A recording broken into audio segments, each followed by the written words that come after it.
नमस्ते दोस्तों, स्वागत है आपका हमारे YouTube channel trading with ESP में। दोस्तों, आज जानेंगे डे ट्रेडिंग सीक्रेट्स बुक की समरी के बारे में। दोस्तों, ये पार्ट फर्स्ट है। अगर आपको वीडियो अच्छी लगी तो पार्ट सेकंड भी जल्दी आएगा। दोस्तों, सबसे पहले ऑथर हमें दो मेन चीज़ों पे फोकस करने के लिए कहते हैं। पहली है winning more trades than you lose, मतलब जितना ज़्यादा बार है हारना कम बार है। अगर आप 10 ट्रेड अगर लेते हो तो उसमें से 8 बार आपको जीतना ही जीतना है।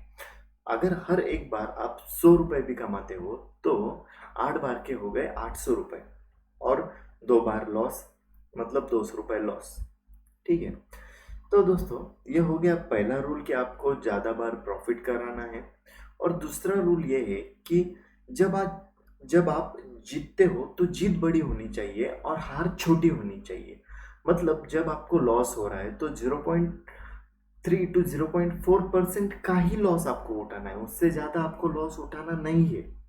और जब आपको प्रॉफिट होगा तो वो अनलिमिटेड होना चाहिए प्रॉफिट, मतलब 3 to 4% तक होना चाहिए प्रॉफिट, पर लॉस को लिमिट होनी चाहिए, प्रॉफिट को लिमिट नहीं होनी चाहिए। ठीक है। तो आपको ट्रेडिंग करने के लिए ऑथर मेन 3 रूल्स बताते हैं। तो वो 3 रूल ये है कि ये जो ट्रायंगल है, ये ट्रायंगल हमें वो 3 रूल सिखाता है। सबसे पहला रूल तो ये है विच स्टॉक टू ट्रेड, मतलब आपको कौन से स्टॉक में ट्रेडिंग करना है ये आपको पहले ही फिक्स होना चाहिए।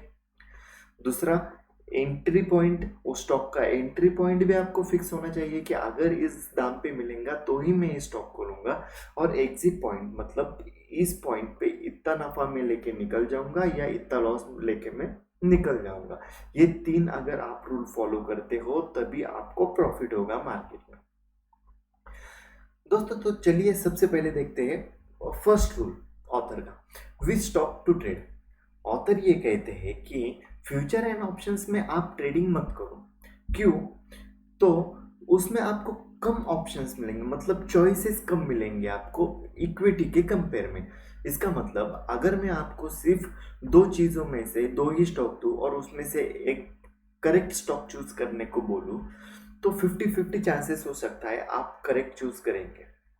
अगर मैं 4 स्टॉक दूँ तो उसमें से 25-25% हो सकता है कि आप, मतलब लॉस होने का चांसेस कम हो जाते हैं जितने आपके पास स्टॉक बढ़ जाते हैं। इसलिए ऑथर कहते हैं कि सिर्फ इक्विटी में ही फोकस करो, क्योंकि आपको वहाँ पे चॉइसेस ज़्यादा मिलते हैं। इक्विटी में भी ऐसे शेयर्स ढूंढो जिसमें वन साइड मोमेंटम हो सकता है, उसे ऑथर इजी स्टॉक कहते हैं, जिसमें वन साइड मोमेंटम आ सकता है आज। और वो कैसे आप जान सकते हो? तो फंडामेंटल एनालिसिस से आप वो जान सकते हो। तो आपको क्या करना है, मतलब अगर आपको कल अगर ट्रेड लेना है तो आज ही आपको शॉर्ट लिस्ट करके रखने पड़ेंगे कुछ स्टॉक्स। मतलब जैसे अगर आपको कुछ भाजी मंडी में अगर जाना है कुछ सब्जी लेने, तो जैसे आप पहले ही दिमाग में फिक्स कर लेते हो कि मुझे आज ये सब्जी लानी है, इस दाम पे लानी है। वैसे ही आपको पहले ही फिक्स कर लेना है कि आपको कौन सा स्टॉक लाना है और किस दाम पे लाना है। ठीक है। दूसरा पॉइंट ऑथर ये बोलते हैं कि एंट्री पॉइंट आपका फिक्स होना चाहिए। मतलब अगर आप बाजार में गए, आपको लाना है प्याज, पर प्याज मिल रहा है 300 और 400 रुपए किलो, तो आप प्याज नहीं लोगे। वही अगर प्याज मिल रहा है 8 रुपए 10 रुपए किलो से, तो आप प्याज लोगे। वैसे ही आप कौन सा स्टॉक लेना चाहते हो वो आपके हिसाब से, मतलब आप जिस रेट पे उसे बाय करना चाहते हो उस रेट पे वो स्टॉक है या महंगा है। महंगा है तो उसे मत लो, उसे आपके रेट पे आने तक रुको, अगर आया तो ही लो, नहीं आया तो मत लो। ठीक है। और आपको सब स्टॉक नहीं देखने हैं, सिर्फ आपको शॉर्ट लिस्टेड, जो हमने पहले जो शॉर्ट लिस्ट किए हैं स्टॉक, वही आपको शॉर्ट लिस्टेड स्टॉक देखने हैं। ऑथर ये भी कहते हैं कि इंडिकेटर्स जो हम लगाते हैं चार्ट्स को, वो भी मत लगाया करो, क्योंकि इंडिकेटर्स जो होते हैं वो हमें पास्ट से, पास्ट वैल्यूज से बताते हैं, वो इंडिकेट करते खाली, मतलब वो ये दिखाते हैं जो हुआ हुआ है, व्हाट हैज हैपेंड, मतलब जो होके गया है वो दिखाते हैं हमें इंडिकेटर्स। तो इससे अच्छा ऑथर कहते हैं कि आप एक चेक लिस्ट बनाओ, कि आपके सब क्राइटेरिया लिख लो एक कागज पे। अगर कोई स्टॉक्स आपके सब क्राइटेरिया में फिल हो रहा है कि आपके हिसाब से स्टॉक में वॉल्यूम है या आपके जो आपको प्राइस चाहिए था उस प्राइस पे है, अगर सब सब चेक पॉइंट्स अगर कर चेक लिस्ट में अगर सब पॉइंट्स अगर बराबर है आपके हिसाब से है, तो ही आप वो शेयर्स लो।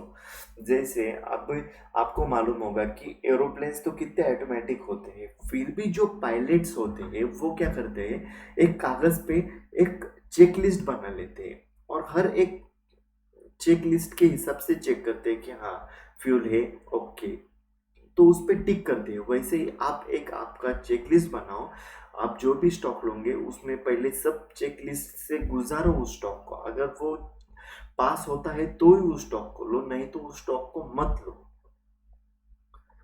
ठीक है। और तीसरा पॉइंट जो ऑथर बताते हैं वो है एग्जिट पॉइंट।